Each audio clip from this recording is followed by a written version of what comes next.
The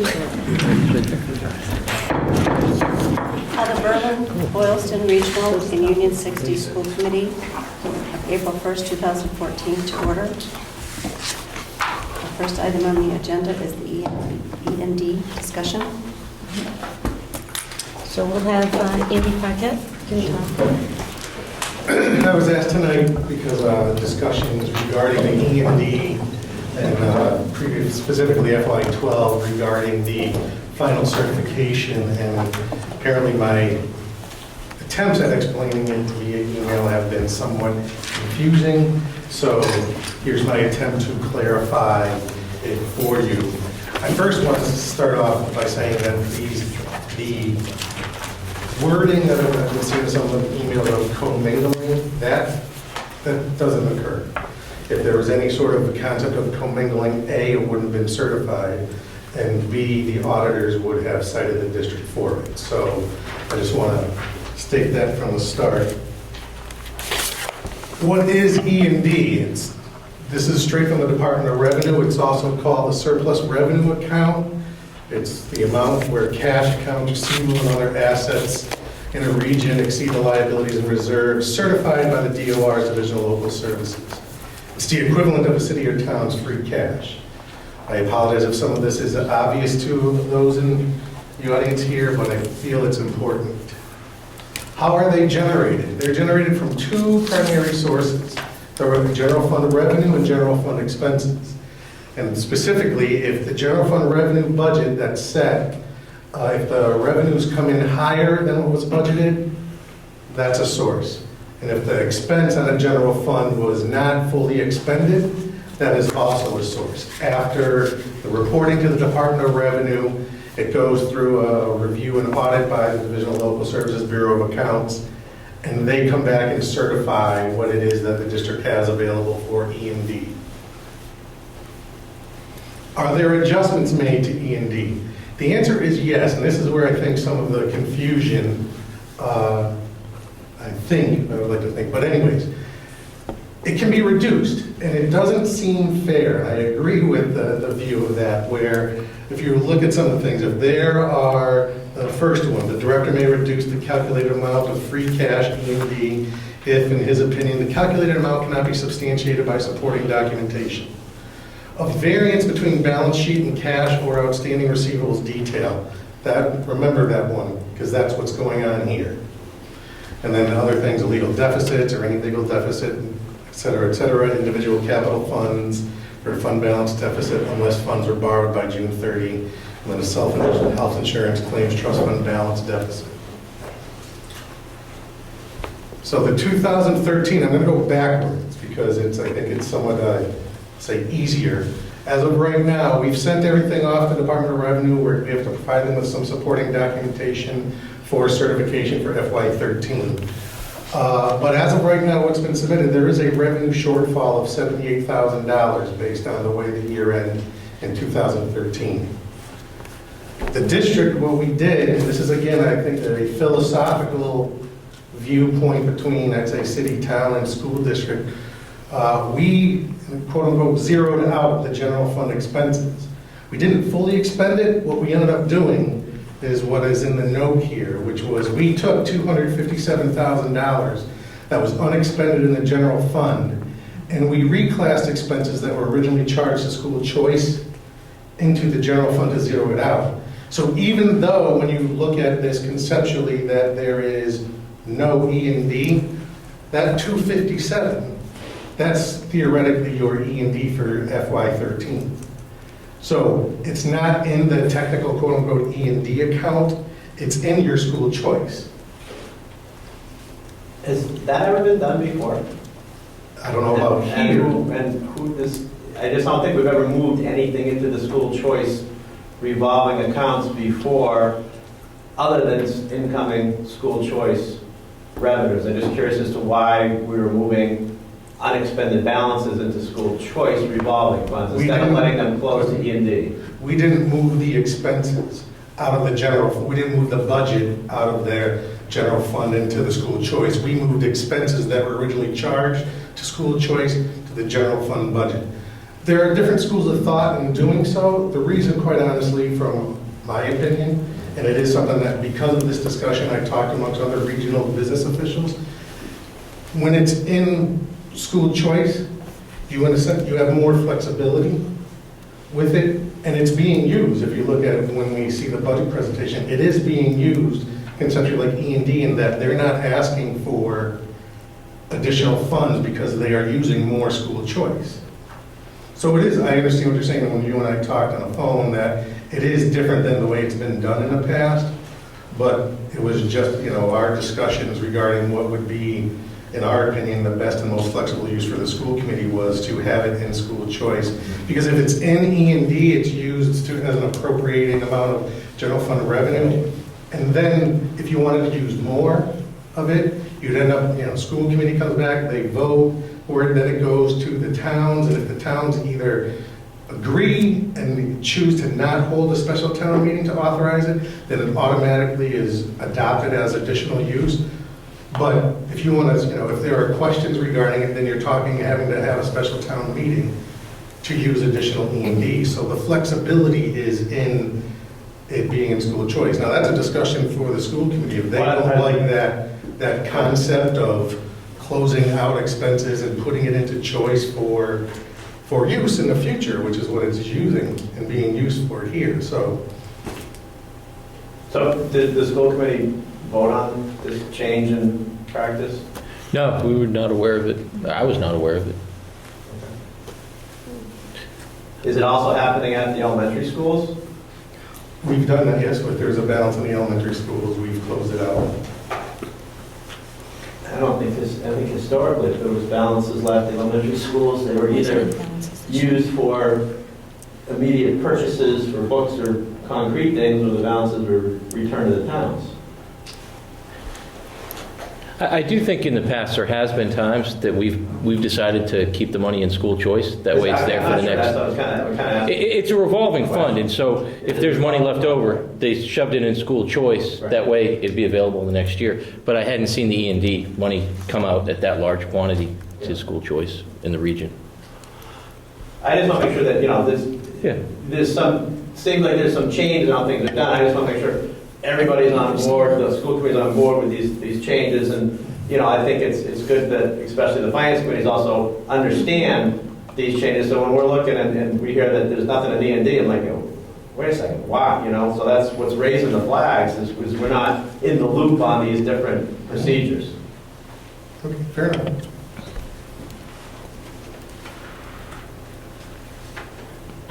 So that's just what I said about the, where is the quote-unquote E&D, and it's in the choice, and you'll see it in the presentation on the FY15 budget about the increase in the other funding source used from FY14 to FY15.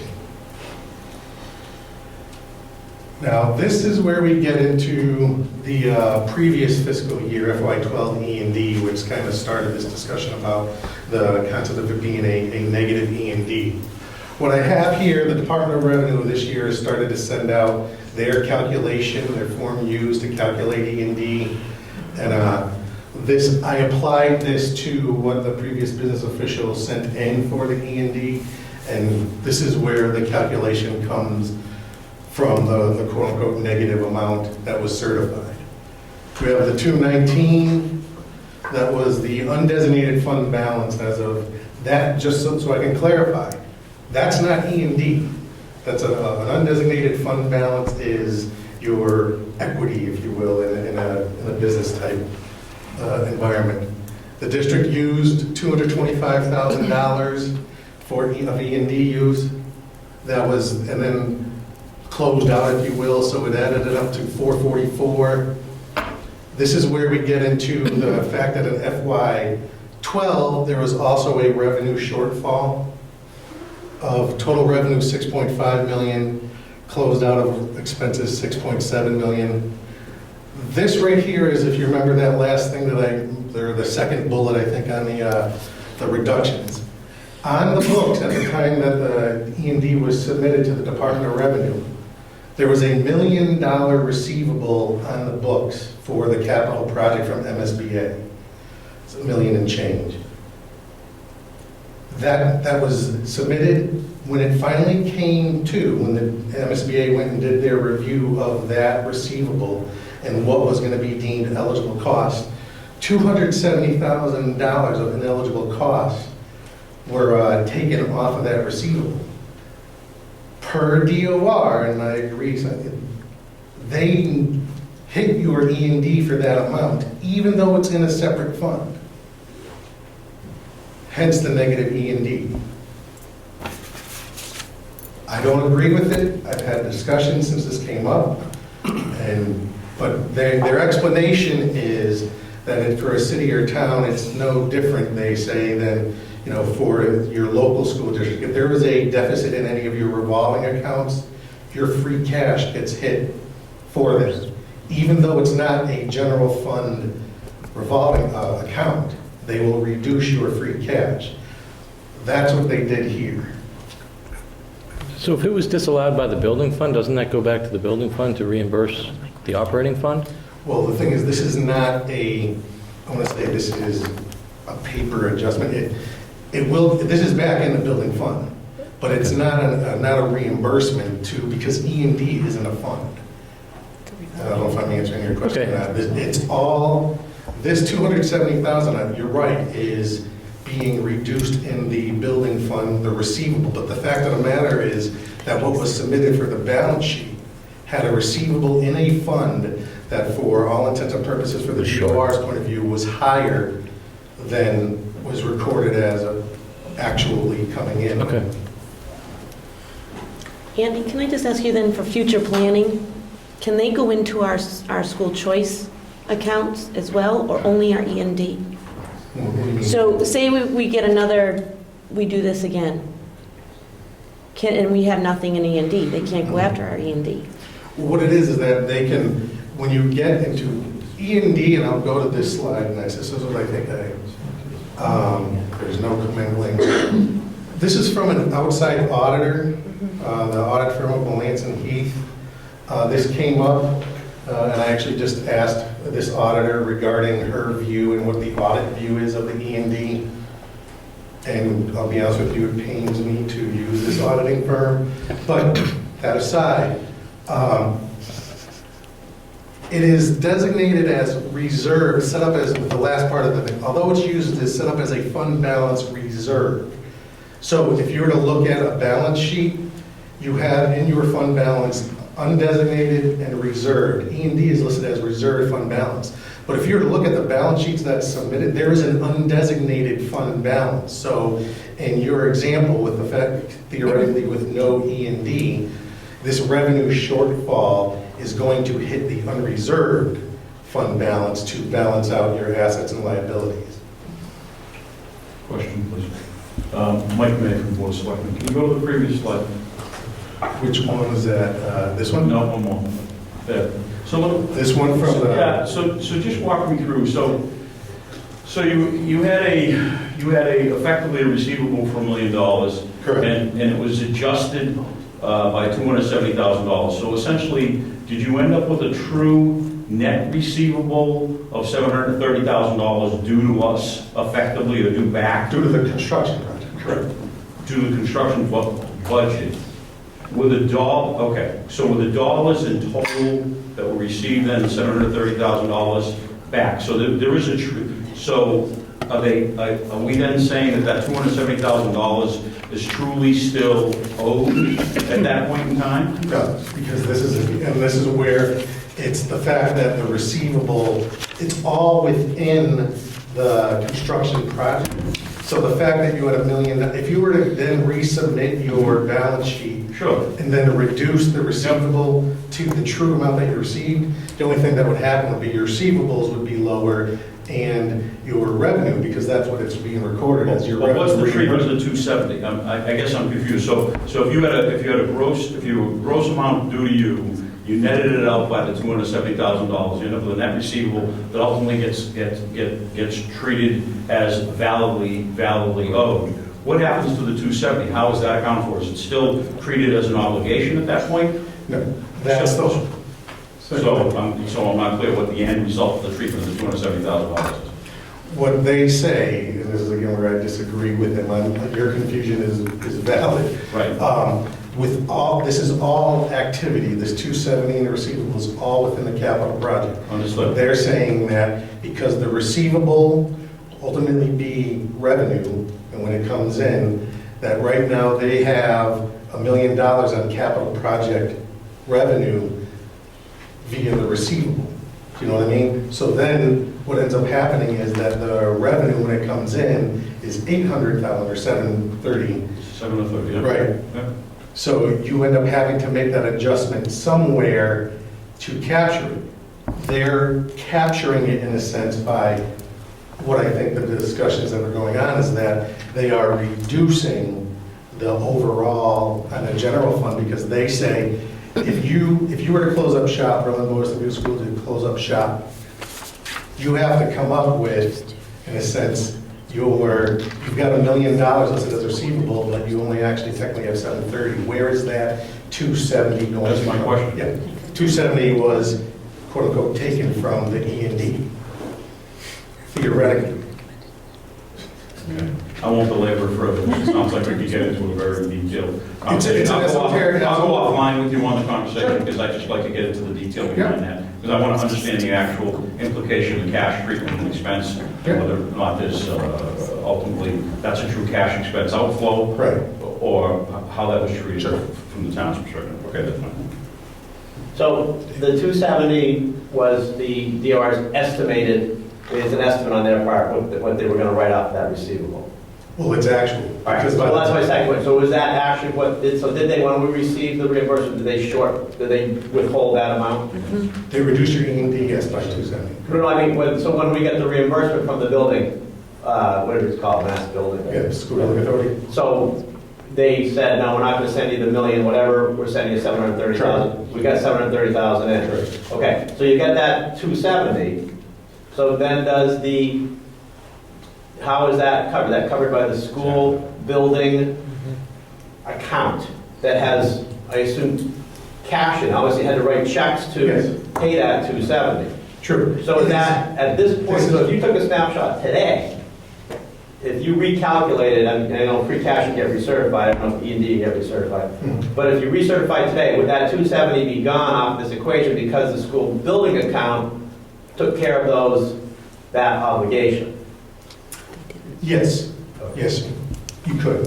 You could do that. That would be because it's. Okay, well, That's the open portion. Right. Right. So in a sense, next year, this is going to come back.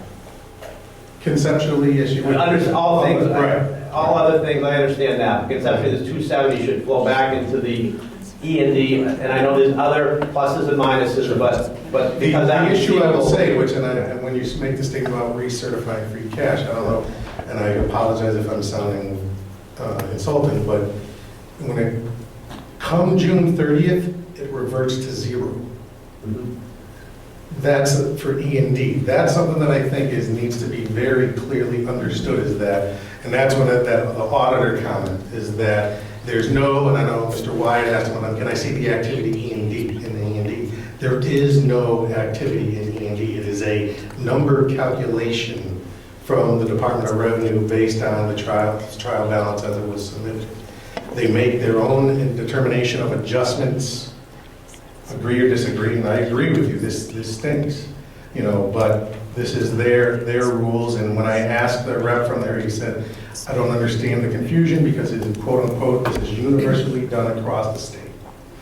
So, that's unfortunate, but conceptually, yes, it should come back. We don't have a lot of experience with construction projects at the region, that's why Yeah, there's sure. confusion here. No, We don't- absolutely. We haven't done one for 50 years. Let's hope there's no more. So was that decision on their part formulaic, or was that specific to the expenditures that were within the receivable?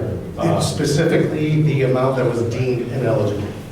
So it's not formulaic, it says we're only going to allow you 73%. Correct. It says these things that you submitted were not authorized. Because MSBA, we submitted a reimbursement for, $1 million, 730 came, that difference. Thank you. Yep. So the bottom, sorry, you were coming in. Just to probably add confusion to it. You're reporting an undesignated fund balance of 219,000 at the beginning, or 11, and then you're adding E&D to that, but you very clearly said that 219 is not E&D. Correct. Undesignated fund balance is not the same as E&D. Correct. And then the subtotal was 444,000. Did something kind of carry forward there? Because you're saying as of June 30th, every year it goes away Correct. theoretically. And that's what that undesignated is, if you will, after the previous year's E&D closed out to the undesignated, if you will. Does that, you know what I mean? So it's the fact of the matter is, if you were to look and see, and other districts do this, and even though I state that there's no activity in E&D, you could end up having, a projection out of, if we've got 500,000 that we have certified for E&D, we're using 250 of it. All things being equal, you could end up saying that you're at minimum going to have 250 recertified. Now, there are things that occur during the year. They don't allow, they'll hit your E&D for receivables that are coming in 60 days after the close of the year. They'll do those other adjustments that were on the listing of things that the Department of Revenue would do. And it is also, I'll say, somewhat arbitrary, but they do have a rule of reasonableness. For example, the way that the E&D was submitted for this past year, the district received its transportation reimbursement in July. That's a general fund revenue, so right now what was sent to them was, we have a receivable on the books for transportation reimbursement, but when you look at the accounting principles of the way it has to be reported, you're showing a revenue deficit because you didn't have that revenue. Can I ask you a hypothetical? Sure. So the 270,000, if you had made a transfer from E&D to school choice, and there was nothing in E&D, how would they have handled that adjustment? It would be a negative, they would actually come back to you and say that you're overspent. You need to come up with another appropriation out of another funding source. Okay, so moving it to school choice doesn't protect it from adjustments like that? No, what you end up having to do, which is what I said, it's being, a little more accurate on your revenue projections, because that being the one funding source, if you see, the revenue shortfall, you end up looking at your undesignated fund balance, and do you, in a sense, after the audit is done, have enough to cover your revenue shortfall, or do you, arbitrarily leave unexpended balance in your expense account? The auditing firm that I quoted up there, that I showed that quote from, they would say, no, don't. And we've had that discussion with them in another district. So if I could one more time, I apologize for digging in. Are there other construction-related receivables beyond that number that have had similar treatment? I guess where I'm going with this, is there a tail-end exposure to the communities on any dollars that were, quote, disallowed, that are going to hit and surface against the construction budget that are not within the base budget that we heard? So there's no exposure for a back-end upcharge that the communities have not already covered. Because there's you have the contingent, first of all, there's a contingency in the construction budget. Understood. And you have the actual, I'll say, the construction budget that you can't go over without an additional appropriation from the town. So there is no, other than the fact that the reimbursements, that when time comes for final calculation, we are going to be going back and having, some discussions or debates about what they deemed ineligible. And they've done that before, where they say, well, no, this is why we say it's an eligible cost, and then do a final. Well, that's what I guess I'm asking, is are there exposures underneath those ineligible costs that may hit the community's budgets if it's forced back to, so it's already accounted for in a separate budget? We have contingencies to cover. Yes, we do. Okay, thank you.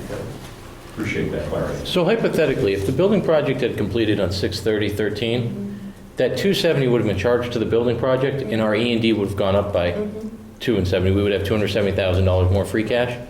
So how big is that number currently Because when we complete the building project, that'll go down to zero, correct? Yeah, I'd have to come back for you on that. I don't have the amount of ineligible. An estimate, 100, 200, 300? One time it was way up there, it was close to $1 million.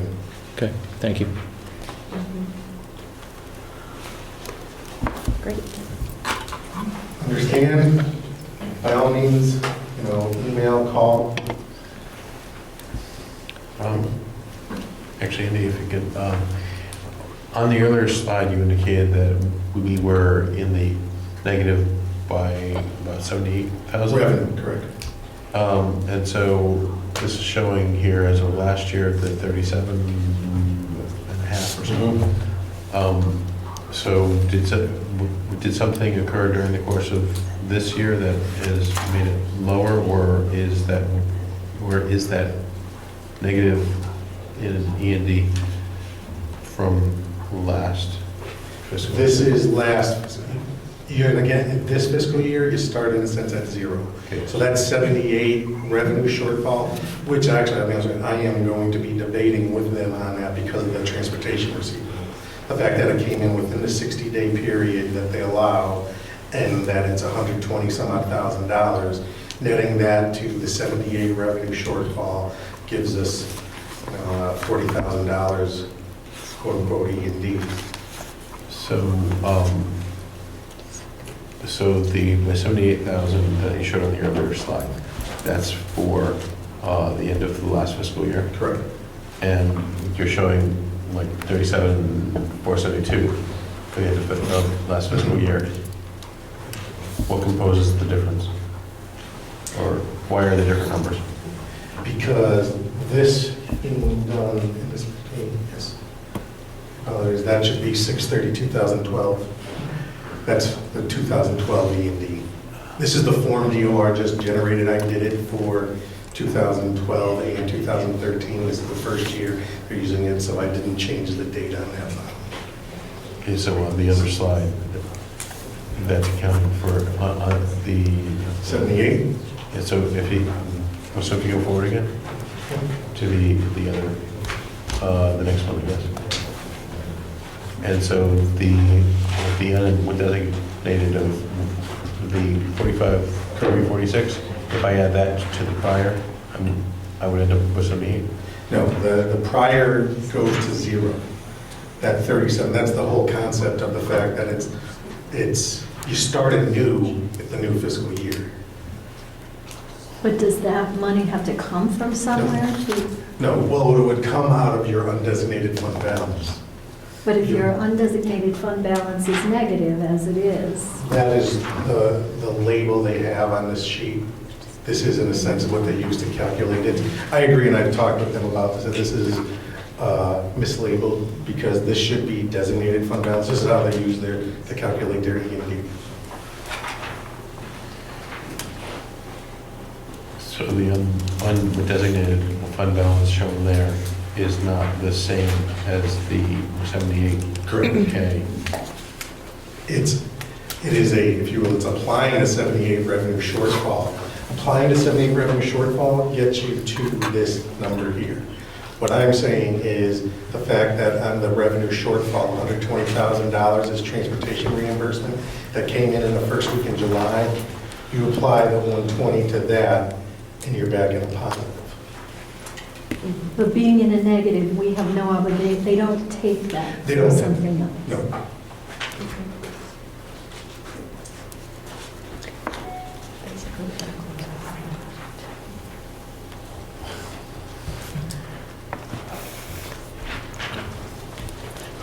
Any more question?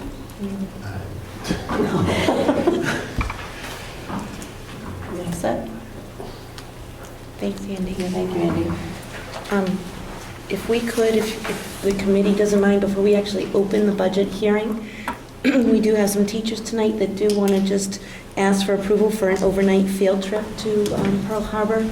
And rather than making them, obviously you're welcome to stay the whole night. We'd love to have you the whole night, but I also want to be respectful of the fact that their work day starts early in the morning here tomorrow as well. So if the committee wouldn't mind. Unlike yours, Diane. No. Right. Sorry, Diane, you don't count. But if you don't mind. Through the chair. A lot of numbers. Right? I'm glad I teach history. So does anyone have a copy of the itinerary that was passed out?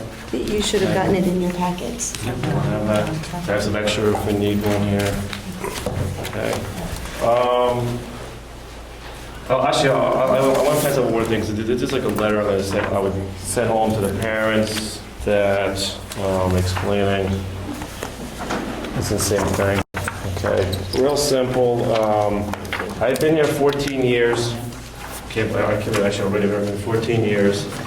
And I took trips for 9 years in a row. And just took a couple years off just for, I wanted to. And had some family obligations and some other stuff. So when I've done trips, I've been to actually Hawaii, Pearl Harbor 3 times. I've been to Washington, D.C. 3 times. I've been to New Orleans, San Antonio, Texas, and the Grand Canyon. And I started way back in 2001, my first year here, thinking that I wanted to take students to some historical landmarks around the United States. Okay? And some history is to me best seen or kind of, you could say, living history. So I came up with going to Washington, D.C. first. And then it kind of grew a little bit more. And one of my favorite topics to talk about in school is World War II. And for many years here, I ran a Veterans Day Assembly, all right, about 10 or 11 years in a row. But unfortunately, most of the people came from World War II and Korean War veterans. They, of course, were a lot older or not with us. Including we had a few Pearl Harbor survivors here talk here as well. So one event I was going to go to was, out there in Oahu to see Pearl Harbor.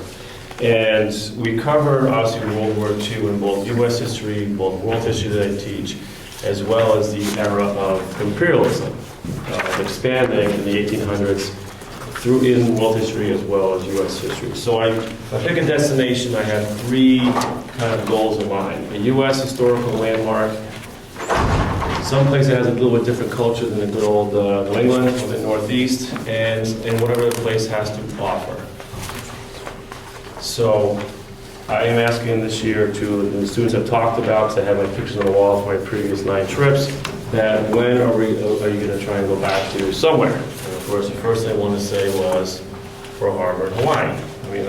Okay?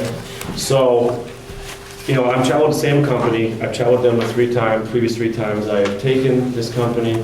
I feel very safe with them. I feel very secure with them. They are very efficient and they're very well organized.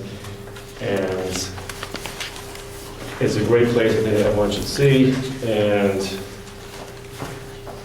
it's Pearl Harbor is a place that it's kind of hard to describe once you're there. It's a very moving place, and we see the whole city and all it has to offer. Things that I do when we travel, I like to take about 50 students, because when we get there, or any destination I get to, I like to have just one bus. So we're all together all the time, so I know where everyone is, and they're always with me at all times. As well as we go to hotels. I always hire a security guard for the hotels. We stay at least 10 to 15 stories high, so they don't get the nerve to try and climb out the balconies at night. I actually do put tapes on the outside of the door, so they cannot obviously break tape. You can't fix it without, getting back in. So the security guards are there. Boys are always on one side, girls are always on the other because of those connecting rooms. So I feel after about taking 10 trips, I kind of have an idea of how to organize it and what they might try and not try. So, Diane's been here the whole time I've been here, obviously. Actually, she's left, but actually Chris King, who's been in the school committee and approved something I was here. So I'm asking to do this, and also it takes place during February, bless you. All the trips I've taken, do not take place during school time. They are during vacation, so we're not missing any school.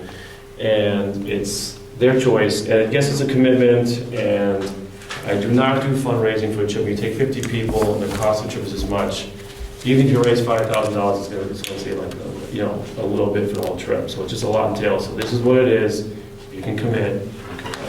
So, does anyone have any questions? About what I'm doing, what's going on? Yes. What's the age group? High school. Okay, So I teach high school, so it's just the high schoolers. okay, thank you. Which students are eligible? Is it like in a certain? No, anyone would like to come, because I've had every student in high school at some point I've taught. You know, I mean, I have freshmen, I have all the freshmen, you know, and then I have like 2/3 of the juniors. So it's anyone who's been in my class, and I, you know, don't think they can go out there and cause trouble 6,000 miles away from home. I mean, because, you know, it's kind of funny with students, in my experience, where we go on these trips where they talk about, I want free time, I want this, all stuff like that. But when we're away, they actually cling to you because they don't know anyone else there. And they kind of like being kind of parented and kind of like mother and father, because they're so far away from home, they're kind of used to routine, and they actually stick pretty close, actually, believe it or not. Yes? So 50 is the maximum students? It can go up to, the biggest bus in Hawaii is 60 passenger. But so one year I took 59 because I need one extra spot on the bus for our tour guide from the company.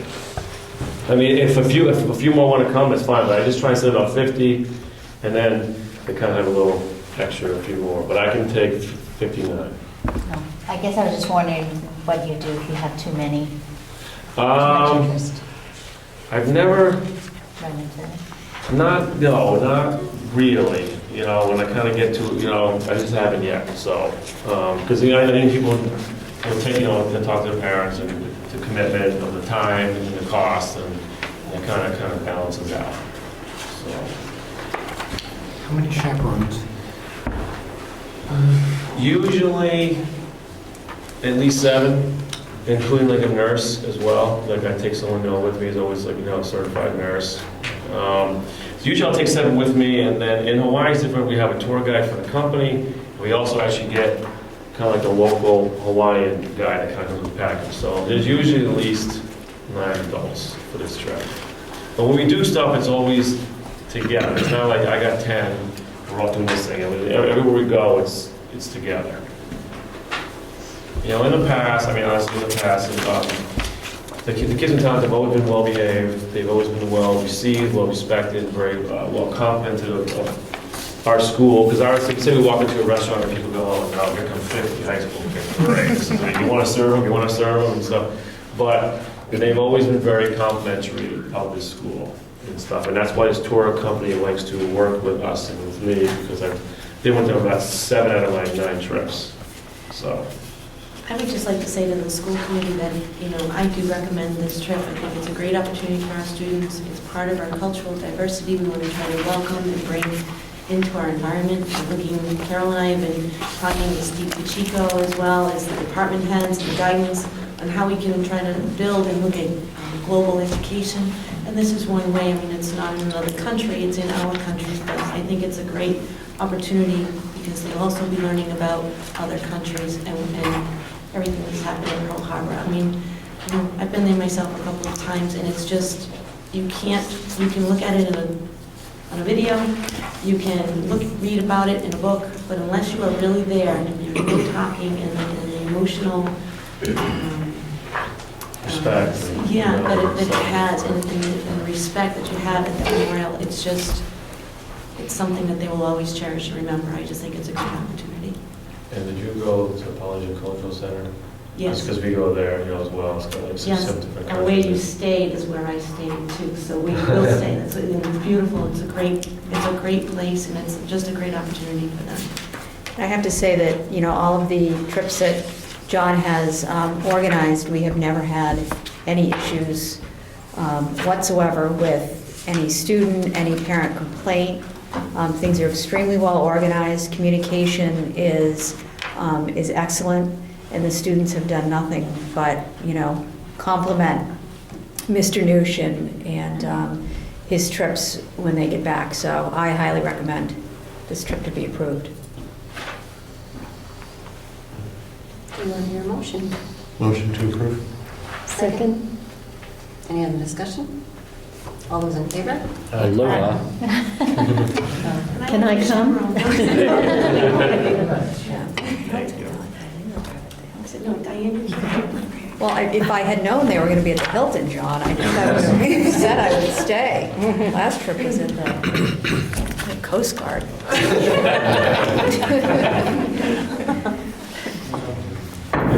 I'd like to call- Small. Big luggage, I think I could fit in. I'd like to call the 2015 budget hearing to order. Nadine? Thank you. I'm going to excuse my voice. I'm starting to get a little laryngitis, so pardon my tone and volume here. But I also want to welcome the select board and FinCom for being here tonight. And it really means a lot that you're here to hear the presentation. And we really want to be able to answer any questions that you may have. And I'm thanks to all the good supporters of this. So what I'd like to talk about, first of all, is our actual process and what we went through in developing our budgets this year. Thanks, Larry. First of all, the administrators had to give me their own line item requirements, and the teachers at the secondary level, particularly the department heads, actually met with Diane and Ben and went over their needs, what they saw for next year. There was also a lot of collaboration between administrators on all three budgets. So we really talked about trying to look at a unified budget as much as we can and keeping our vision in alignment. So we worked a lot together on the approval.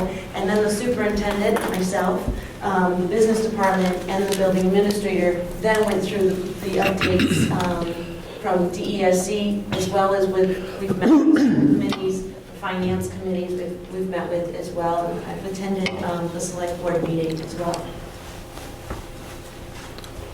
When we look at our projected revenue and where our funding is actually, our revenues are actually being used, you can see that for this budget for this year, last year in FY14 we used $475,000 of our school choice money.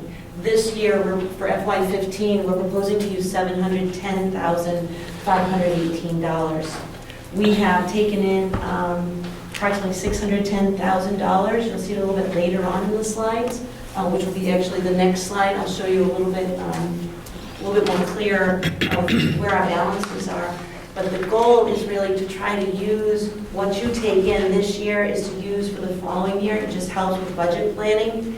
However, in the past, that was not always consistent, so we have raised it a little bit more than what we're actually taking in this year. So we're going to start to be leveling that out.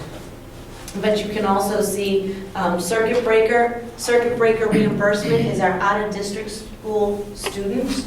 And what we get for reimbursement is there's a foundation, which is approximately $40,000 is an approximate foundation.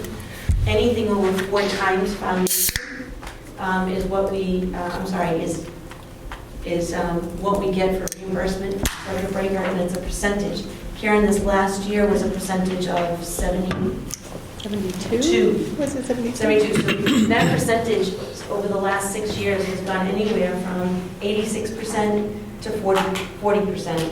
And there was even a quote at one year at 38%, but we ended up getting a 40%. So that you never really know from year to year what you're going to get. That becomes part of this whole budget preparation that we get from the House and so forth. So, but what we are able to use, again, is last year's, what we received this year we'll be using for next year. And we asked for it last year. So it's really a 2-year process if you think about how that evolves. To give you a little bit more clarity in a visual aspect, if you look at the school choice, I'm just going to jump over to this line item here, and you look at this column, you see that there's a balance of $710,000, and we're projected to receive $610,000 this year. And of course, we're using $475,000 this year, which was a big jump because I think the previous years it was somewhere around $300,000. And so we've jumped up to $475,000 for this current year. Also, for next year, we're projecting to bring in another $610,000, but we're going to be using $710,000, and our balance is at $745,000, which is approximately where we were 2 years prior. Larry? In the first column of the it indicates here that we'll have an E&D of some amount, 326 or however. On the prior slide, you indicated that we have 0. Correct, we're using 0.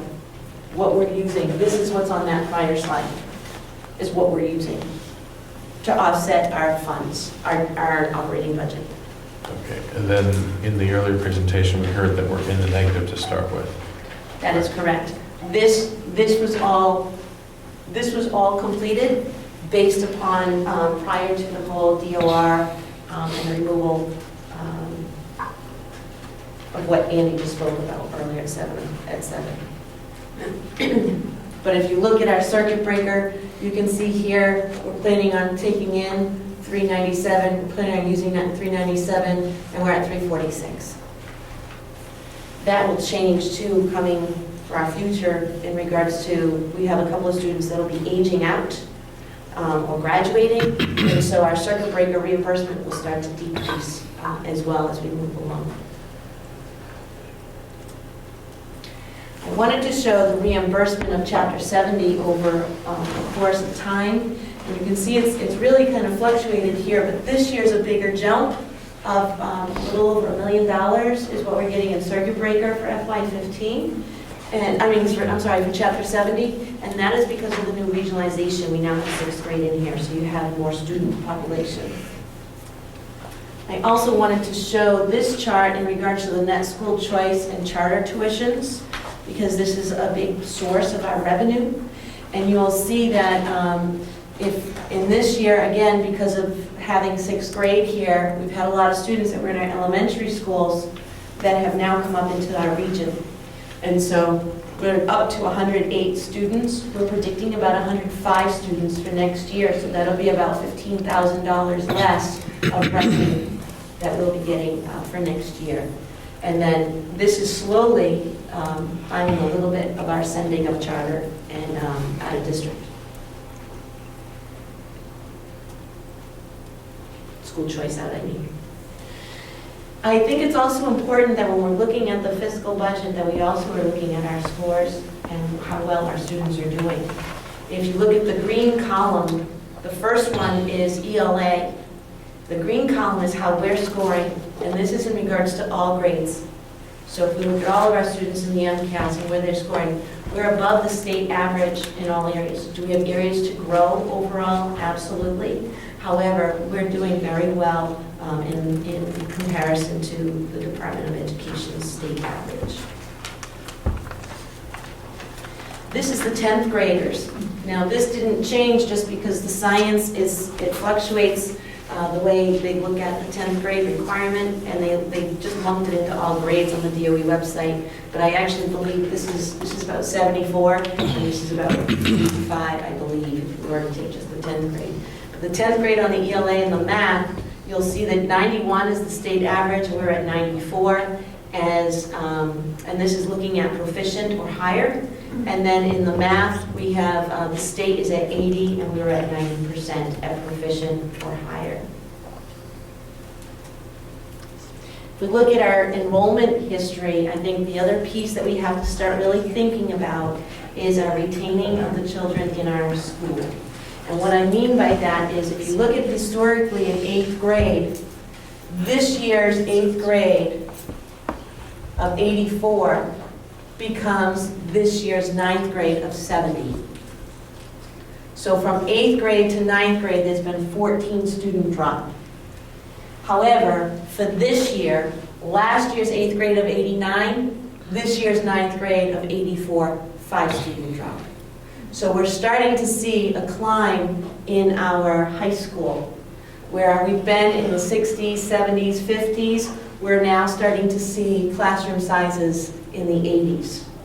So that's going to start to happen more continuously, and that's why we have to be more consistent of looking at our school choice numbers. We want to try to stay between 80, 90 in a class in each grade level. So we have to be careful. One thing we have to remember is that if we're going to stop or start reducing our school choice revenue, it's that has to be offset somewhere. So it's going to have to be offset into our operating budget. Can't have more kids come in that are our students and then have to reduce the budget. So it's something that we have to balance with and start thinking about. Next year, this year we have 108 students in school choice that'll start helping with the 610,000. But next year it'll go down to 600,000 or 595,000 and it'll start decreasing. So we have to just realize we are going to start having more of our own, which means less revenue coming in on that end. Enrollment totals, this year we have 546 students, 108 are school choice. Next year we're predicting, and it's actually in your booklet that you all received, is some anticipated enrollment. I believe we're up to 564 students for next year's application. The budget categories, just to kind of see where our budget is mostly funding, or what we're mostly funding in the general budget. 48% of it is in our instructional services. We have 8% in other school services, 7% in our operations and maintenance, 15% in our fixed charges, and we have tuitions in other school districts is another 17%, and the administration is 5%. School expense, what's increasing in our budget and what's decreasing in our budget. We're increasing the cost of classroom teachers. And that is actually, both of those are due to the middle school. This year was really an eye-opener for us, and it was really a great transition year. We had a great year overall. But one thing we realized is that by having a 0.7 art teacher that we added into our school, we need to increase that to a full-time art teaching position. So instead of 0.7, it'll be at 1.0. And then we currently have a world language teacher, and we need to increase that by a 0.5 as well. Again, this is due to our population in the middle school and the increased request for Spanish, I believe is the language, Diane? Yeah, it is increased requests for Spanish, trying to complete Spanish 1 in the middle school, but then also because of the increase in enrollment in the high school, we have to add more sections of Spanish 1. So also looking at a 0.5 data specialist is actually to assist us in meeting all of the Department of Education's demands and needs. This is a person who actually is not on a teacher's salary, but more on a secretarial administrative assistant scale. And this will be a full-time position all the way throughout the districts, but it's 0.5 here in Tohoto and 0.25 in each of the elementary schools. And then there's potential contractual increases. We're in negotiations right now, so that hasn't completed, and we don't know what those will be, so you have to put a contingency in the budget for that. Athletic programs, we're increasing some middle and high school opportunities for athletics. We have a lot of requests for athletics. We have a lot more students and a lot more interest in some of our athletic programming, so we have increased there. Also requires an increase in coaching. NEASC, we have put into the budget for NEASC committees. We have to have stipends for our staff to be part of the committee. It's a year-long research project they actually have to do in preparation for the following year. Diane and I are on the NEASC revision board, I guess is how you call it, Diane, is that what you're calling it? Yeah. But we are members of that, and what that is they're looking at the accreditation process and rethinking of the whole revising the NEASC. So Diane and I have been asked to be members of that committee. So we'll see what type of preparation this will be, but for right now, based on past practice, we've had to put in for that committee. Some of the decrease in costs is actually the out-of-district tuition. We've been able to, like I said, we've reduced some of that, but that also will cause you to be getting some reduction in your circuit breaker in the future as well. Transportation in special education has also been reduced because of our out-of-district being reduced, and actually the transportation would be reduced as well. And some other decreases in cost is our unemployment benefits and our other insurance benefits that we've been able to decrease. Yes, Larry? So on your prior slide, and on the pie chart, you indicate that we have a 17% is tuitions going to other schools. Is with that including anything with special ed? Or That is special ed. That is special ed. That is special ed. Okay, so any kind of like with choice and like with charter and anything else that's not in this total? That's not in this. This is out of district, meaning any of our collaboratives, any private or public placements that we may have, if they're residential placements or day placements, that's 17% of your budget. Okay. And that's your operating budget. Yes, ma'am? I got a conflict I'm trying to understand, probably me. You referenced that you've got reductions in out-of-district tuitions, you got a decrease in cost, correct? Yes.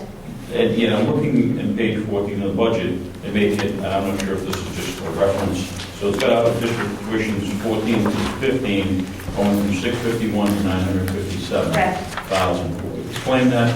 It seems at odds with that, so I'm sure I'm reading something wrong. So if you see there's a little star at the bottom of that graph, it says some lines partially funded by grants. Right. So what you are seeing here is the operational budget. Okay. What you're seeing here is what's including operational and grant funding budget. So the overall cost is what you're seeing here. On this, you're just seeing to the taxpayers, if you will, their portion of the increase in the Okay, budget. thank you. Yep. And this is my, Well, it's so hard to understand, and Yep. people wouldn't, they say, what is she talking about? She's showing an increase, so I appreciate the questions. So when we look at the 5-year budget comparison, what's really hard is to compare this, because this is all before 6th grade. Really, we'd be looking at starting here, and moving forward. You'll see that there's a decrease in the budget request for this year. The reason why there's a decrease is because we're offsetting the changes through the use of the additional funds in circuit breaker. So for this year, currently in FY14, we're using $475,000 in circuit breaker. For FY15, we're planning on, school choice. Oh, I'm stuck on special ed, I'm sorry. Thank you. So we use in FY14, currently, $475,000 of school choice. In FY15, we're planning on using $710,000 in school choice. So that's why we're able to have a decrease here to also help offset the assessment needs in the town. Did you have a question, Dave? Just in the presentation, and maybe the school committees liked it this way, but I would think it would be more sense, especially on this summary sheet here, that the number at the top was the true budget. And then what you're using in school choice showed down below. Because if I look at that right there, or anyone look at it, might say, oh, great, they're cutting their budget from last year to this year. But as you know, we're not cutting the budget. The budget's going up and we're using more funds. So I don't think anyone can get a true sense of, okay, how much is the budget really going up? And I think that needs to be clearly laid out. Andy's going to be talking more about that at the end. Because Okay. I'm having Andy do some of the presentation tonight as well. So he has like 4 slides at the end.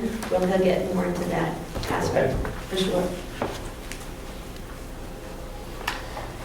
So some of the pieces that we're addressing in our FY15 budget educationally is the curriculum, some of our instructional supplies. We're looking at new curriculum materials for the next generation science. That just came out in February, right? So in February, we have a new, just like we have had the new Common Core state standards for ELA and math, this year they just came out with science. So now we're reviewing and determining what we need to do for curriculum materials to start preparing for implementation. We also have been looking at new STEM courses at the high school. So Carol and I have worked with Diane and Ben and the departments of the science and technology departments of what kind of course offerings can we offer and start increasing more of our STEM programming and that is for science, technology, engineering, and math. And we're actually kind of thinking of doing STEAM and getting some of the art involved with it as well. A technology plan that we've been able to develop through the technology committee. We're looking at a new website design. We'll be implementing that, starting it over the summer and getting it ready for the fall implementation. And then there's new technology integration in the classrooms. So we have this great technology, but we need to provide some professional development and help staff. We really want to be able to use it more and more. And we're seeing so many things happening just in 1 year. So I can't wait to see next year how it's just going to keep blossoming. Literacy plan is curriculum development to align with the Common Core state standards as well as the next generation. And we're still working on that with our Atlas Rubicon, with all of our staff, and putting a plan together when that curriculum will be developed. And then, of course, we have our school improvement plan, which Diane has for the end of this evening to show. And I have to put this in there because I'm very excited about it. We have a community outreach, and we're going to continue to foster that, and that's our gardening program. And it just seems to be growing and growing with people in the community that want to be involved and support and help fund it and help in the weeding and the gardening and helping with the curriculum piece. And I think that's just been a really great initiative that we've been able to start. It actually started here in Boylston, and now all schools are reaching out and doing it together. So it's exciting to see. Some of the other pieces is our professional development plan that we're in the process of developing. But some of the things that we've seen, and that'll be ready for May as well, is our curriculum alignment. Retail is part of our English language learners, and some of the training that we have to do, that'll start for next year. Benchmark assessments, we're going to revise. Benchmark is more, we've heard a lot about NEWA or MAP and AIMSweb. Those are some of the areas that you've seen. And then the 11 essential conditions of school effectiveness, that's part of the Massachusetts tiered system of support that's on the educational website. That's our main focus. We're getting there, we're getting plans in place, we're doing our leadership groups, we've got our committees in all of our buildings, so it's really starting to blossom. Student support team process, those are the pre-referral pieces. We'll be working on that a little bit. Data analysis and changes of instruction. We're going to be doing some peer learning walkthroughs. We started to do some of the training with the administrative staff, and we'll be here at Tohoto next week, the 8th, I think, is when we're doing it at Tohoto with the administration, and then we'll continue that with the teachers and bringing them in as well in the classrooms. And again, more training on technology integration. Now I'm going to let Andy take it from here.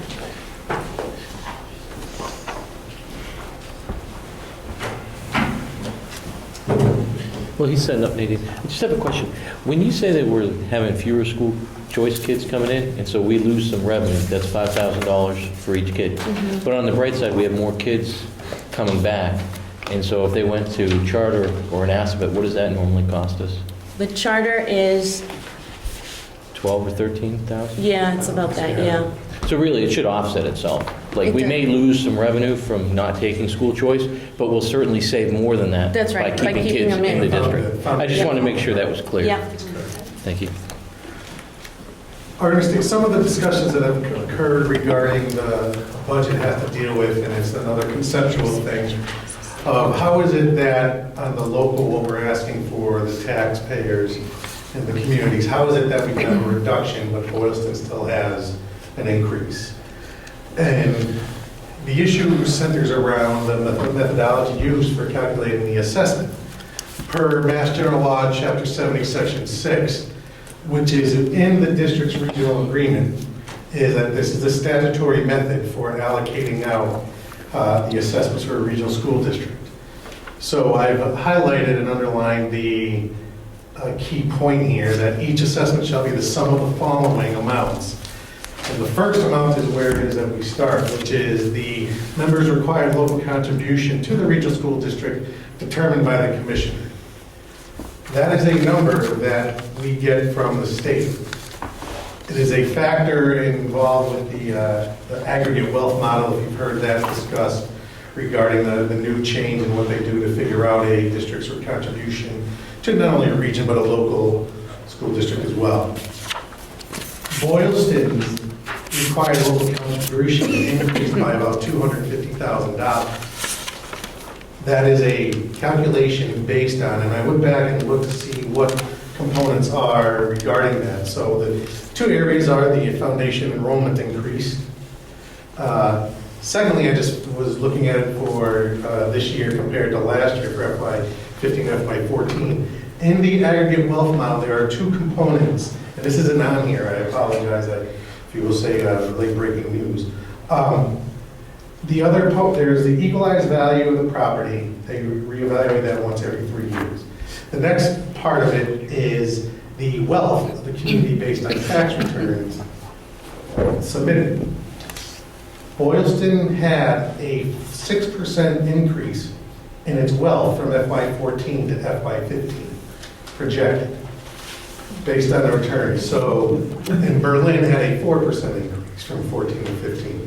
So those two components are the reason why your minimum foundation in Boylston has gone up, regardless of what happened with the budget. So that unfortunately is your answer regarding that piece of it.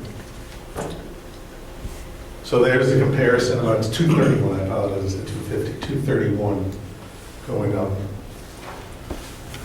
Berlin's, again, for comparison purposes, went up 31,820. This here is just a comparison, sort of, I'd say the numerical comparison by the DESI function codes of this column here is what the school committee originally voted.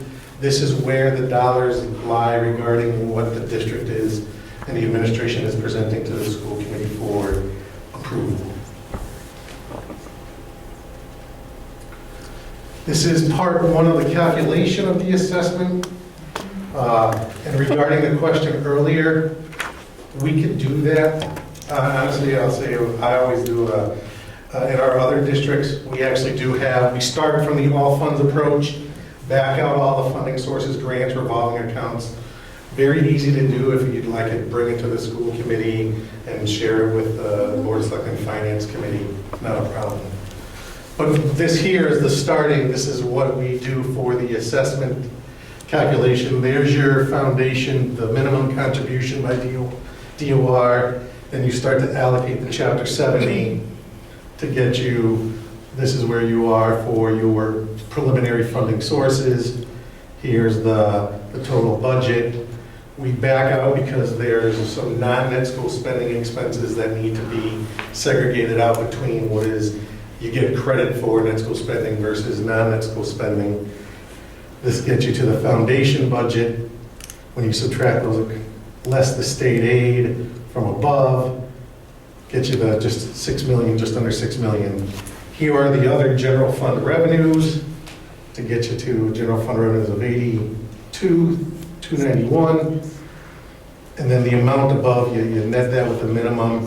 The amount above minimum contribution is 1,786,586, split out by the two communities. Second part of this calculation, this goes into more detail, the outside net school spending, the non-net school spending amount. We have a summary again of the minimum contribution above minimum and the outside to get you the comparisons of the FY15. This is the operating assessment, and this is the construction project related capital assessment piece here. So we have a preliminary, we're recommending an operating assessment for Berlin of $2,485,907, and for Boylston, $3,820,695. And the capital assessment for Berlin, $534,982, and Boylston, $858,217. This is the comparison. I don't know if there's a sneak preview because this includes the elementary school components as well, showing where the Boylston and Berlin combined memorial and the assessment piece for the total education for Boylston and Berlin.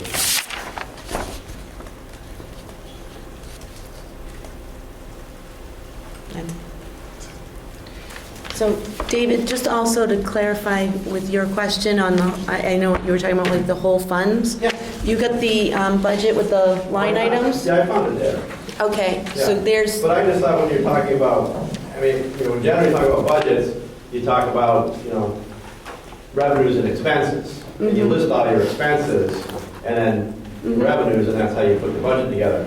In this case, you can't get a true sense of what the budget's really going up by because the school choice is getting put in before you Yeah. see the equation. So, right, like you said, right, it's actually going from 8,658,000 up to 8,933,000. correct, But it's being offset correct. by what I consider revenues. I mean, I know it's from a revolving fund, but, Yeah.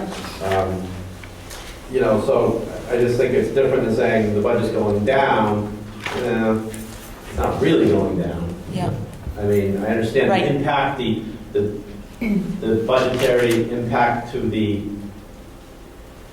with net of everything is going The down. general fund. Yes, the budget is going up by, 275,000. right, 275,000 is actually going up by. Right. So that's. So it'd almost be better just to put FY15 assessment rather than FY15 budget, because that's what it is. Well, what I would. Right on the top. I mean, what you described, I think would be great to see if we're right at the top We can here. start- It's 8 million. And that's the budget, boom, yeah. And then the stuff comes off, is down, Right. you know, circuit breaker, school boom, you can see everything coming off it. Sure. Yeah. The way we did that is starting straight from general fund, but we have adopted that and adapted it to start from the all funds approach. That's what it is, so that think- it's money in, money out. Right, but it just shows everything's all Exactly. laid out because, Correct. then, I'm not saying it's bad to talk about having a budget decrease, but it's good to talk about budget decrease when the operating budget is increasing. Okay. But sources of counteracting that are increasing. I mean, that's an important distinction to make versus saying the budget's going down. I appreciate that feedback. Actually, I have one more question. Did you get back up a slide? So understanding that with that in the town of Boylston, we typically look at the total education number. That's what you want. And so looking at an increase of 222,341. And then there's an offset on that in that we're planning fewer Assabet tuitions, and that's going to go down 49,000. 49,000, and so that's where the offset comes in to end up at it was 170 something that it ended up at, right? But I also just want to clarify is that what we've put up here for tonight is with the understanding that the special town meeting will support the transfer of funds of the $92,000 as requested at the special town meeting. The school committee actually voted, can you just go back to that one more time, Andy? The school committee actually voted that Boylston Elementary School FY15 would be $2,888,811, with the understanding that if the special town meeting passes, they will make a friendly amendment on the town floor to reduce the request of the Boylston Elementary School by $50,000. Wait, So so we're at that 222. no, can I see that paper, Larry, for 1 second? Oh, no, wait, there's a decrease in. For Assabet, yeah, by 49,000. There's a decrease in Assabet, correct. Right. This So is that'll get us down the where, that'll get us down where we need to be. That's We correct. did what the town typically does, Yeah. so we put it all in here. Should have When that you sheet. subtract these, it ends up being 179. I told you to have the sheet. Okay. Okay. Okay, so That's what how we're we're saying. Put the sheet. Correct, correct. But what the school committee voted was they would be proposing this at 2,888,881. Oh, we did that. With the understanding that Yeah, we if already the voted town- the higher if the number, town the board 288, approves the but we need to vote the, we would reduce it Vote this evening. to this amount here that you see, with the understanding that we would use half of that 92,000 for FY15 to offset the budget, and the remainder of that in FY16 so that we're on I don't think that's, I would have like noticed we that. talked What is that? What is this? If we do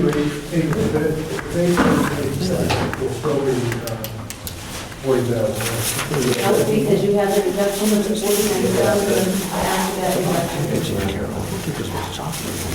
Oh, I don't have that.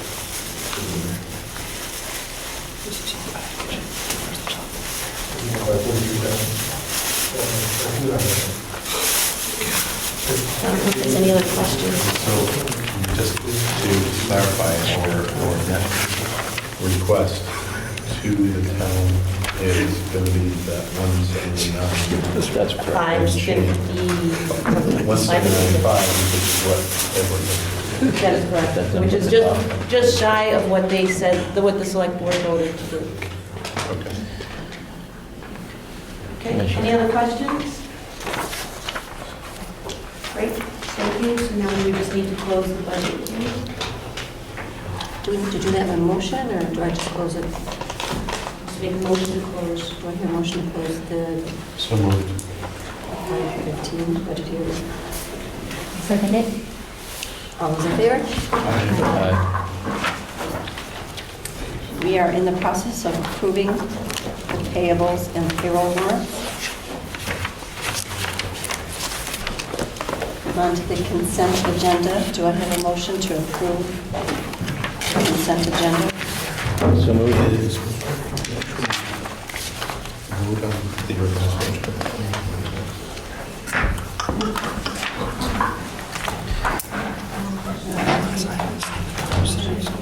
I'll ask the question. If I could ask a question. Having presented with this, the updated budget as part of our, as part of the budget hearing, do we now have to take a vote to, That's the two towns. because it's a lower number than we had previously? And I think we need to take a vote in advance. This is all right for me. I don't think we had to. Yeah, we probably do, just make a vote to recess Berlin that, and Williston that, correct? You gonna make that motion? Isn't that what we need to do? Budget. Well, that's actually not part of the budget hearing. That's an action. The school committee, yes. Is that correct? I'm Action sorry. outside of the budget hearing. It's an action outside of the budget hearing. Okay. All right, so I think that's Do we hear a motion? Okay, yeah, I'd like to make a motion that the region assess Berlin $2,485,907 and Boylston $3,820,695 for the FY15 budget.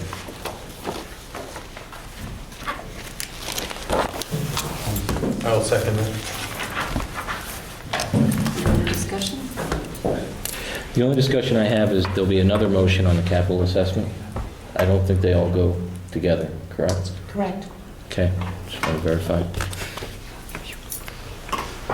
All those in favor? Aye. I'd like to make a motion for the capital assessment for 15 for Berlin for $534,982 and for Boylston for $858,217. Second. Any discussion? All those in favor? Aye. Motion passes unanimously.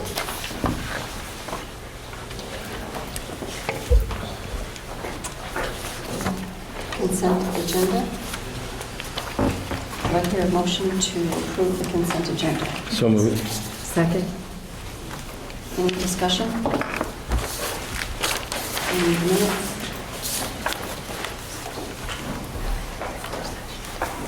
What'd you say? Any discussion on the Up to me. minutes? I'll call for a vote. All those in favor?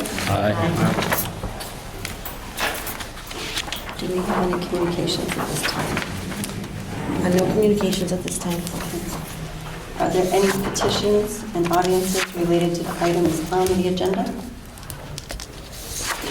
I apologize, I didn't know, but when they do send a answer any questions, that was a chance to talk about the budget, so I apologize That's okay. that I didn't understand that that's what that was. My name is Gina Cranford, I'm a parent in Berlin, and I've been asked by a group of parents to speak specifically about this leasing situation, and it is related to the budget. I know it will sound like it's not, but it's very much related to the budget. A year ago, when there was not an increase in resources for the middle school, high school music program, even though we were moving the 6th grade class, which would mean 6th grade band, added 6th grade chorus, 6th grade music, and instrumental instruction time, that point 2, I believe it was, wasn't moved up. And I understood at the time that that was due to the fact that the teachers had room in their schedule. They were doing study halls, I believe, and that they would better utilize the time, and there was plenty of time, and that made a lot of sense to me. But what I understand is that the students are still not receiving small group instruction. A few students are, but it's during their lunchtime. So the scheduling issues have continued, so it makes me wonder if that point 2 needed to be put back in the budget if the schedule is not currently working successfully. And I understand that there are major issues at the high school level, that the enrollments in the band and the chorus have dropped dramatically due to scheduling issues. And it sounds like it's all the same issue, whether it's not enough teacher or it's not enough attention to the schedule, and you need to schedule the band and the chorus first so that everything works around it. For those of you that don't know me, I was a high school and middle school chorus teacher for 10 years. So I've been through this. Anyway, this has not been successful this year. The resulting outcome was evident at the Christmas concert. I was not there, but I have heard from parents that it was quite evident. And we discussed this at the winter bus meeting, the Berlin United to Support Our Schools. We were reassured that this was going to be corrected in the second half of the year, maybe, and definitely for the fall. So I guess I'm looking for some information on how that's going to change. And that's why we didn't bring it up for the budget, because it was kind of said, don't worry, we're going to fix this. So we didn't bring up the fact that we really thought it should be here. I think you would all agree that when you're talking about beginning band students, they need instructional time. And the idea of taking that instructional time and putting it after school is not going to serve the entire population, and is not the way it's done, and it's also not fair to all the children who would not be able to take advantage of that. There's skills and understanding. I've heard that there are students who literally don't know how to play certain notes on their instruments because they have not received that instruction this year. So I just want to hear how we're going to address this if it's not the budget, and maybe if that sounds like it's not this year. But to me, as a parent, and I'm going to speak very strongly here, my children will not go to Tohoto as a high school if there is not a comprehensive band and chorus program. And I feel very strongly about that. It doesn't have to be award-winning, but it needs to be concrete and there, and the children need to feel proud of it. So it's very important. And I also believe that the NASC, which will be coming in, is going to be looking at those scheduling issues very strongly. That's going to be a recommendation. My mother used to serve on this committee, so I'm very well aware of how this works. And that's going to be brought up and seen as an issue. And you're going to see that the enrollment has gone this way in the school, and the enrollment in the music department has gone like this. So I guess I'm looking to see if there's a way to put that point 2 back so that we can solve it, or if we don't need to put that point 2 back, how we're going to solve it. Thank you. Would you like to speak to this issue at this time? Sure. I don't quite understand the putting the point 2 back. It wasn't moved up. Okay. So it wasn't cut. And you were exactly right in referencing the fact that we had open periods in both the music and the choral. They were in study halls or had extremely small classes. So the thought process was that we would be able to schedule in some type of music lesson. The issue that we ran into is that we have the 6th grade band and chorus. We've got, we incorporated a jazz band, which we had not had before, for the 6th grade band students. And in order to schedule those lessons, they would either need to come out of a major academic course, or come out of either the band or the choral program. And so during their regular full lesson, because there just is not enough time in the day to get everything in, the technology, the world language, the band, the music, etc. So we had met, as well as I just met as recently as yesterday with Mr. Kane to discuss moving forward due to his retirement, some creative solutions. I actually just received an email today from the principal at Fitchburg High School about their music program, and did any high school principals have any ideas about, do they run high school band after school? Because they're seeing a decline in their enrollment in Fitchburg Public Schools as well. So Mr. Kane and I have been, discussing the question of how do we fit the lessons in, because even if you have the person to teach it, that time has to come from somewhere in the student's schedule. And that somewhere is, they either have to come out of a current music situation they're in, whether it be the band or whether it be the chorus, or they have to come out of a core academic class. And I won't support that, them coming out of a core academic class. You didn't mention gym, so I'm curious, because that's not pure academic and that's not music. Right, but it is a requirement that we have. It's a requirement. Correct. But it's not pure academic. But it's not an elective. And they've been able to do that in the past. Yeah. One of the issues that we have come up with is previously we had an agreement that if a student came out of a physical education class to take a music lesson, then that student would then, I'm answering your question, then that student would then make up the class. Which I don't agree with. And unfortunately that, it didn't become the case. So it made it too difficult for the physical education teachers to figure out and schedule who was supposed to be in the class, who wasn't supposed to be in the class. So that is why that venue was dropped.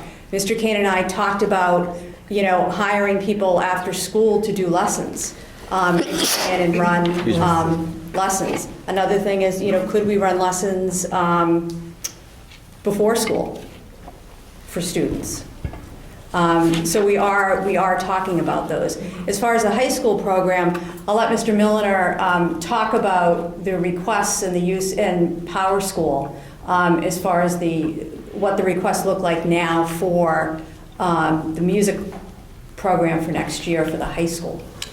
I can't remember the exact numbers, but the total number of students that have requested band, a full-time band class, is less than 10. And alternates, meaning students who would like it in case they couldn't get another choice, is also less than 10. And I think it's actually much less than 10 in both cases. Chorus is also very low numbers along the same line. So the band and choruses may seem small, but the numbers of kids requesting band and chorus is also small. We're not turning away kids because of scheduling issues. Kids have not asked for band and chorus in the numbers that you might have anticipated. Certainly there might be one or two kids that couldn't do a band or a chorus because they were an AP class or something of this nature in high school, and that happens every year. But because of the nature of the small school and the little singletons running around. So the band class is running. I'm isolating band and chorus to some specific periods this year, along with PE, so we don't have so many of those little conflicts. But were we to place every student who wanted band in band would be less than 20 kids. Does it make you wonder, though, if the reason why they're not requesting it is because of the problems that have been going on, and also because of the fact that that hasn't been working? Because if you look historically back through the history of the school, the enrollments in the school were lower, I can't imagine that the interest in band has dropped that dramatically. I'd be very shocked at that. So. I think that, historically, and we have talked about this before, our students have gotten, I think, significantly more competitive academically than they had been 10 or 15 years ago. You're looking at, anywhere from 93 to 97% of our students go on to, further their education. And, I think one of the issues is that, the students, we have 7 periods in the day, and every student in our school takes, all through high school, math, English, science, history, a world language,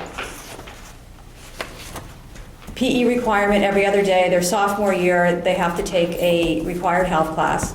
So that's 6. So they have 1 period for an elective to fit into their schedule. So they may have a choice. We also have a technology requirement that they have to take 1 technology course within their 4 years. So if you have a student who, has different, subjects that they'd like to try and like to take, there's 1 period that could potentially fit into. Thanks, Diane. Yeah, I appreciate you bringing this to the school committee's attention, and I think it's something we probably need to think about. But if we can continue to work on the scheduling issues and not get into kind of the details here, and we appreciate you guys working collaboratively and hopefully can come to some kind of solution that's positive for both. Thank you. Appreciate it. Can I just make a general quick comment? I do think it would be very easy to lose band and music if we don't figure out some way to be creative and to, I think it does take, I don't have the answers. I know the challenges that you're facing, but I do think it's chicken or the egg a little bit, that, interest declines as it becomes so difficult for kids to participate in music and band. And I personally feel it's a tremendous loss if we lose that entirely. That's all. Thank you. Thank you. I don't believe we have our student member here tonight, correct? No, she did not. I have to take a picture of the masterminds over there. They're just like all working hard. FinCom, business, select board, all together over there. You gotta have a little comedy. Should we make them share? What are they doing? We're all looking at each other's, laptops or spreadsheets. I'm not quite sure. So we do not have a student members report this No, evening? not this evening. So we'll move on to the superintendent's report. Yes, so you would have all received a request of the Day on the Hill in Boston at the State House. It occurs on April 29th, 2014. And typically what's happened in the past, they haven't done this for the last couple of years, but what they typically do here, I guess, is at least 1 member goes. If all 6 of you want to go, that's great, but we need to know if you're going, and we typically invite Isabella as your student representative to also attend for that evening, for that afternoon. So does anybody know for sure if they do want to go on April 29th? No? I'll check my schedule. Okay. If I can, I will. Okay. I don't know what Brad just moved out, but I'm curious if he's planning to go. Okay, are you planning on going into it? It's a Tuesday? I cannot go. Cannot. I cannot. I think so. No. I can't go either, I'm starting. Okay. I'm looking at the April 12th thing, but I'm not sure that I can swing that. Okay. The pre-lobby. Okay. It's okay. Well, if you decide to go, we do need to know, because we need to let Isabella know who would be going as part of the school committee as well. And we'd be inviting Isabella as your student rep.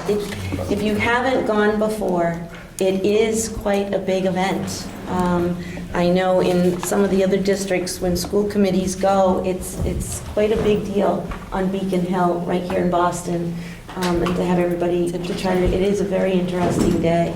They seem to have, advocacy strategies key positions and key talking points and some issues with forums with legislatures. So you can actually have an opportunity to have a voice with the legislatures that day and talk to them about some of your concerned issues with education. So it is quite powerful. Diane, did we not the student rep and then the student rep for the next year attend? I kind of remember 2 students going with. Yeah. I don't remember, to be honest with It you. was a few years ago, but yes. I kind of thought we tried to. Do an overlap. Right. Just a We can certainly look into Just that. a Although I think Isabella, she's what year? She's a junior. She's a junior. Okay. So she would. What if she's going to, what she? I think that was it was the plan to have somebody who was younger who would stay Longer. longer. So. Thank you. The next is the Massachusetts School Breakfast Challenge, and I just want to congratulate Mary Ellen Freiberg. For Berlin-Boylston Regional School District has increased their student participation in the school breakfast program by at least 35% in 1 year. So that's very impressive. It's great to know. She's done a lot of great ideas and work with the breakfast. So we've won the challenge for Tohoto here. We have an anticipated last day of school for Berlin-Boylston, for Tohoto. Tohoto Regional Middle High School, tentative last day is June 26th, provided there's no more snow days, which is exactly the plan here. We're thinking spring and summer and flowers and garden and our vegetables to get started. So that's what we're looking at for an anticipated last day of school. Okay. And I just need clarity from the school committee. I don't believe that's voted on, but I just wanted to make sure that that's just an acknowledgement, correct? Okay. All right. And then Director of Finances, in regards to the report, I mean, we spoke tonight on the budget, so there's nothing else there to report on for this evening. Next is Diane for the school improvement plan. Diane, the school committee has received a full copy of this for review. So I don't know if you just want to just touch base on the highlights. Sure. So really the substantive changes is the format of the school improvement plan. It's been aligned to have a similar look as the teacher's SMART goals. So every goal that the school council had decided upon was put into the SMART format, having a specific strategic goal. It must be measurable, action-oriented, rigorous, realistic, and results-focused, timed and tracked, and any evidence. What we then did was then align it to the model rubric for school-level administrators, and we went through each one of our goals and determine which one of the standards and the indicators it aligned itself to. We also then went through each one of the goals and the standards and highlighted key actions that will be taking place or would need to be taking place in order to achieve the goal. And we did make some changes and some updates from our last year's school improvement plan because it was a brand new plan last year. So we did make some changes. We felt it was very important, however, to include, continue to include some building-related goals because unfortunately the building project is still happening. And we need to make sure that our staff continues to have training in all of the systems of the building, technologies, et cetera. So we felt it was important that we include those. We also included the assessments and the update with the curriculum. As the superintendent mentioned, the plan to develop a schedule for curriculum to be put into Atlas Rubicon, as well as our benchmark assessment plans as well. So if anybody has any questions on the school improvement plan, again, the biggest changes was the format, the alignment to the administrative standards, and some key points and things that needed to be focused on in order for those goals to be reached. Just a quick question, Diane, on the, trying to see what this is under. There were key actions that related to I think it's under instructional leadership, that had to do with the middle school model. And it looks like all of those have virtually been achieved. So the question is there something else that... Let me just get to that. Yeah, I'm sorry, let me see if I can figure out what page this is. It's under curriculum and instruction, it's goal number 1.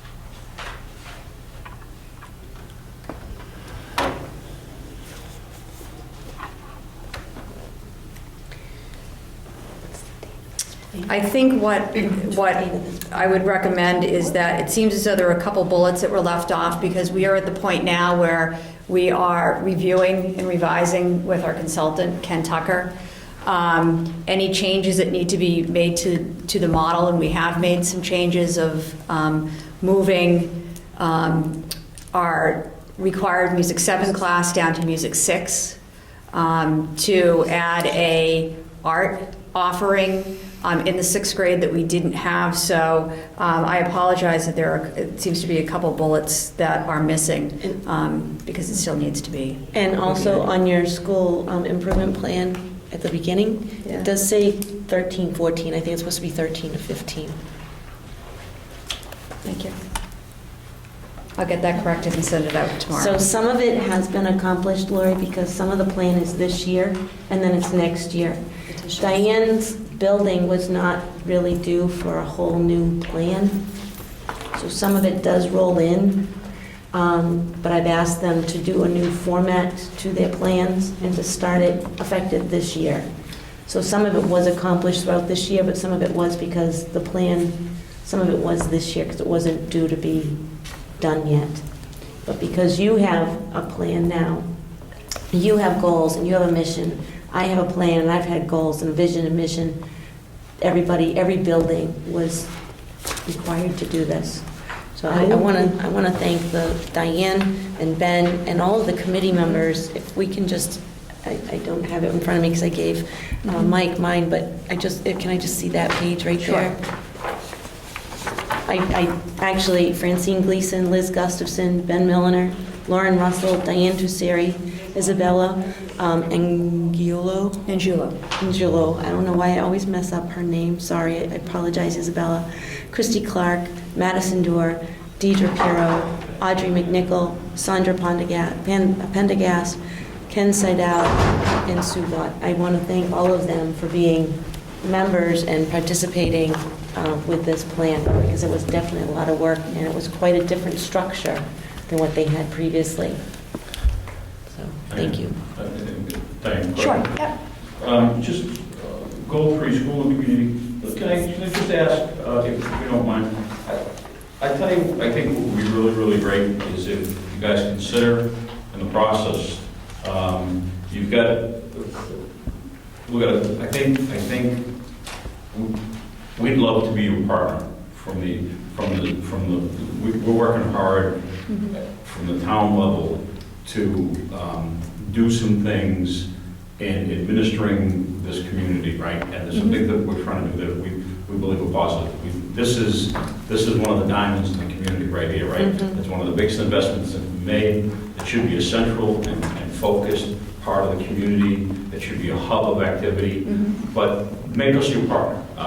Engage us. There's a board of selectmen up there that are active and engaged, that would like to do more, be a partner in a more positive way. And I think when you see the other activities we get involved in, certainly we should be involved here. So add us to your list on the left-hand side and keep us in that communication loop. Because if the communication is flowing bi-directionally from us, we'll be good advocates for resources, and you want to be front of mind with us, right? And we shouldn't be just, my only touch with you shouldn't be to sign off on your bills every 2 weeks or whatever it is. That's, it needs to be more, and we want to be more. So I would just ask that you consider that as you consider your goals. I think this is a board of selectmen that has a vision for the community, and you guys really are an important part of that. So I would just Okay. make that, Thank my you. only comment on that, I think this is tremendous, and I think we could do well from our level at the board side if we followed this type of a format for ourselves, the rest of the community. So this is a great guidepost that we can follow as well, so. Thank you. compliments. Thanks, Mike. It's a wonderful invitation, thank you. Very nice. So we all set? So just a So I'll couple make little those revisions. changes and get those to Nadine tomorrow. So the school committee does not need to vote school improvement plans, but we would like, if Diane makes those couple of changes that we've discussed, it would just be nice to get an endorsement from the school committee that you support this school improvement plan. I do like the format a lot as well. You like the stag bullets? I love Stag bullets are cool. Thought you would. I was thinking more of the content, but the staff bullets are nice as well. I have to say, I was out at the track later this afternoon at the end of track practice, and the kids are putting the hurdles away. And so I said to Liz Murdoch, who is one of the coaches, I said, "Is there a stag on those hurdles?" And she's like, "No, but that would be really cool. If we had this, if we had the stag, a sticker on either side of like the hurdles. I mean, wouldn't that be intimidating if you were from another team and you had to like?" You'd have to stop and look at it. You'd have to stop and look at it, and Yes, ours like, would just keep going, so we'd win every time. So, right. Too cute.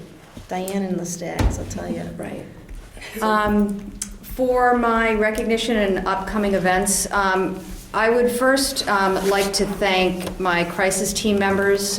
They had organized and put on a community support night, which was really sort of a vision of ours at the beginning of the year. And our crisis team meets every Friday, and it includes Ben and myself, Janet Sequeira, who's our school nurse, Jake Milano, school psychologist, Lauren Russell, and Brian Doherty, who are our school counselors, as well as, is that it?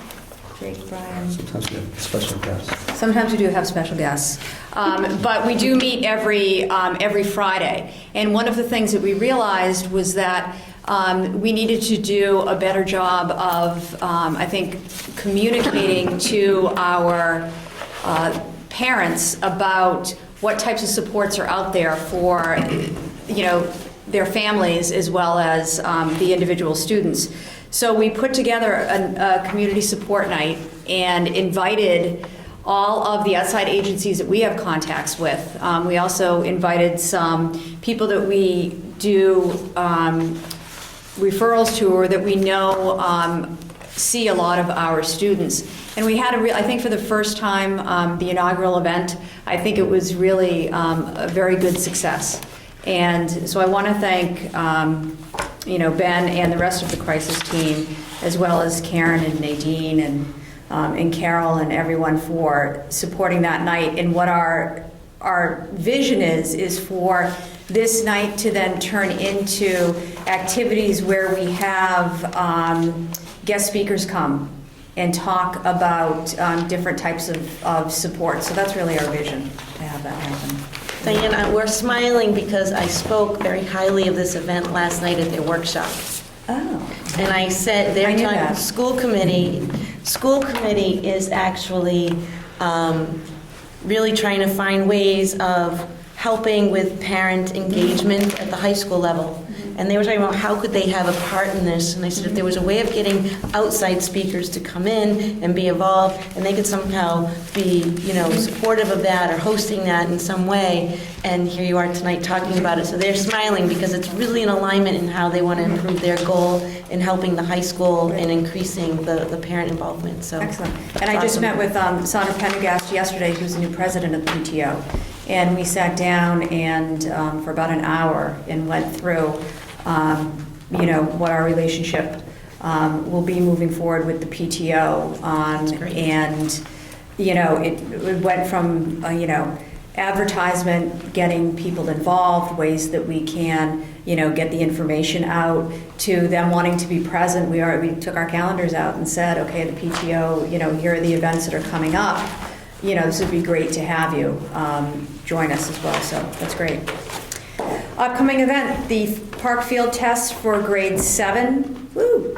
in ELA will be held this Friday, Monday, and Tuesday. We will do a practice, really a technology practice time on Thursday to make sure that the proctors as well as the students get familiar with how to log in, how to do some navigation before they actually do the field test.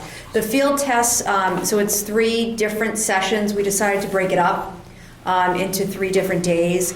And each session should last approximately an hour and a half to 2 hours each session. And this is going to give valuable information to the Department of Education about the status of the questions on the PARCC test and help them make a decision of which way to go with the implementation of the PARCC test. So I'm pleased that our 7th graders were chosen as our representative group for this, and I have met with the 7th grade. We've given information out to parents as well, and we're hoping everything goes well. Knock on wood. Grade 6 parent scheduling meeting will be held on April 16th, and we've decided to change up our orientation for the incoming 6th graders a little bit. We actually had, if you remember, an open house and a tour for the incoming 6th graders because one of the feedback was that they wanted to get in here early. So we had that. Parents and students came. All of the teachers, 6th grade team came. Parents actually spent about 5 to 7 minutes in each one of the teachers' classrooms. Teachers spoke a little bit about their curriculum in their classroom. They rotated around, and then it ended with Middle School Student Council giving a tour of the facility. We will be going down. We will be going to the elementary schools on April 8th, along with the school counselors and 1 or 2 lucky 6th graders, possibly. And we'll be meeting with the current 5th graders to go over, they'll get their STAG folders, and they will go over the schedule, the electives. We'll have a question and answer period for kids if they have any questions. And then that will be followed by a parent-only scheduling meeting, which will be held on April 16th, where they'll take that information that their student brought home, and we'll go over step by step how they schedule their student, how they choose their electives, and what the rest of their student schedule will look like, and then obviously answer any questions or concerns that they may have for the 6th grade. And then what we're planning on doing is hopefully the week before school starts for the incoming 6th graders is to have some type of barbecue. And to get the kids in here and do some sort of scavenger hunt where they've got to come in and they've got to open their locker up. They've got to find, where the band room is. They've got to, find where the main office and the nurse's office is. So currently the 6th grade team is working on that as well. And what a team. The 6th grade team has just been dynamic and amazing with the work that they have done and the outreach that they're doing with parents. It's really above and beyond with the way the 6th grade team has been really allowing this transition to occur so smoothly. And they're having fun doing it. Yeah. Just watching them. You sit in their 6th grade team meeting and you listen to them talk and their ideas, and it's fun to be a part of that team. It's nice. That's excellent. Okay. So that's it. Thanks, Diane. Yep. So I think I can speak on behalf of the school committee after our workshop that we had the other night to consider ourselves a partner in that partnership with PTO and the crisis team. We would like to come alongside anytime that you're doing something. Kind of talked about that as making one of our goals. So excellent. Call upon us. Okay, good. Right. Are there any other, we took care of the business item. Any other school committee comments? Commented out. I was going to ask Brad, when you stepped out, we asked about the Day on the Hill. Are you planning to go to that? I wasn't sure yet. I'm looking at my schedule. Okay. I may just show up. Okay. Future agenda items. I would ask that Christine, you look at, or have Cheryl look at the task items, the task calendar, because it's quite a significant amount there for May, so we'll definitely have to have 2 May meetings for the region. The first May meeting will be right at the day after the town meeting. But there's a list, and one of the items that you'll have to do at the next meeting in May is actually the superintendent evaluation. So you've all received those packets. I emailed them all to you this morning, first thing this morning as well, on what I handed out last night at the workshop. And so you'll want to get those to Ruth by when, did you say? By the Last week of April. the last week Last week of April? Okay. So that you can put them all together. Did you have any other future? All right. I believe we do have need for executive session. So I need a motion to move to go into executive session to discuss strategy with respect to non-union personnel and not to reconvene in open session.